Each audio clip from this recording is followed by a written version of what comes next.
Secretariat আমরা করে যেতে পেরেছি। উনি মানে এটা অ্যাকমপ্লিশড। সো ডক্টর ইউনূসের শাসনামলের যদি কয়েকটি ভালো দিক আমরা ইতিহাস যখন পর্যালোচনা করতে তার মধ্যে অন্যতম হবে এই সংস্কারগুলো। কিন্তু বর্তমান সরকার দুর্ভাগ্যজনক ভাবে এবং অত্যন্ত পরিকল্পিত ভাবে ঠিক এই কয়েকটাকেই তারা এলাও করেছে, ঈদে বাতিল করেছে অথবা ল্যাবস এলাও করেছে। তার সাথে আমার একটি মিনিট একটা বলবো, আরো একটা আপনারা দেখবেন যেটা আজকে আলোচ্য বিষয় মানে শিরোনামে নেই কিন্তু আলোচ্য বিষয়ের সাথে অত্যন্ত অত্যন্ত ইন্ট্রিকেটলি ইনভলভ, সেটা হচ্ছে ফাইন্যান্সিয়াল সেক্টর।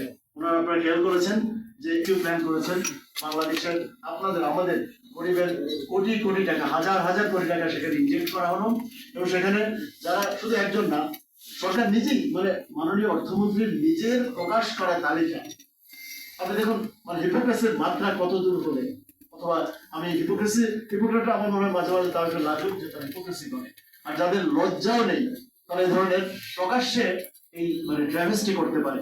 মানে আমি এক বক্তৃতা আমি বলছি যে এই 20 জন হচ্ছে সবচেয়ে বড় খেলাপি, পরের বক্তৃতা সাইন করছি এর মধ্যে 11 জন ইনশাল্লাহ আমরা তাদের ওয়েলকাম করছি, তারা আবার আমাদের ওই সবচেয়ে সেন্সিটিভ আপনি আবার আমাকে সেই মেয়েদের স্কুলে শিক্ষক বানাতে পারেন। সুতরাং যারা ফ্রড, এটা শুধু এরা কিন্তু শুধু খেলাপি না, এখানে কিন্তু ফ্রড মানে ডে লাইফ ফ্রড ওয়াজ কমিটেড।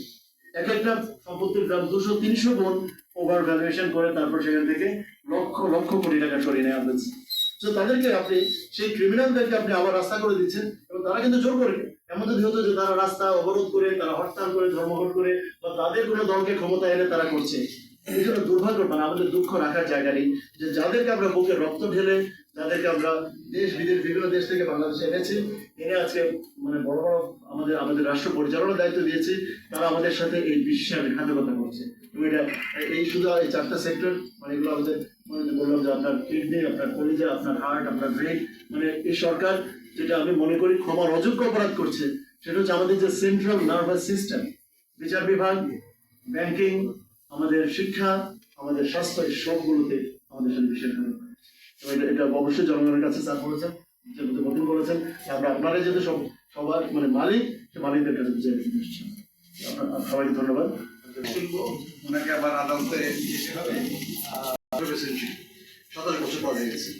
তাও আমরা বলছি এই রায়টা কেন বাস্তবায়ন হলো না, কিভাবে বাস্তবায়ন করা যায়, এই ডিরেক্টিভসগুলো আমরা কিভাবে ফুলি ইমপ্লিমেন্ট করতে পারি, ওই একই কনভারসেশনে আমরা বারবার করে বছর পর বছর ঘোষণা করছি।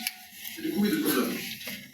এই রায়ের পরে আরেকটা যুগান্তকারী রায় হলো আমাদের গত বছরের সেপ্টেম্বর মাসে মোহাম্মদ সাদ্দাম হোসেন কেস। সেখানে আপনারা জানেন যে ফার্স্ট টাইম হাইকোর্ট ডিভিশন বললো যে পৃথক সচিবালয় করার কি আইনগত বাধ্যকতা রয়েছে এবং 3 মাসের মধ্যে করতে হবে, এবং ইন্টারিম গভর্নমেন্ট সেই রায়টা ইমপ্লিমেন্ট করেছে। দেওয়া হয়েছে সেটা আর কার্যকর নাই, রায়টা কার্যকর নাই এবং তারা আপনারা এপিল করবেন। এপিল করা ওনাদের রাইট, কিন্তু প্রশ্ন হচ্ছে যে এপিল করলেই কি অটোমেটিক্যালি আপনার রায়ের কার্যকারিতা স্টে হয়ে যায়?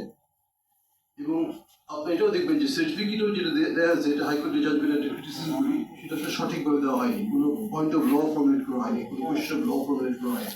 That is a separate issue.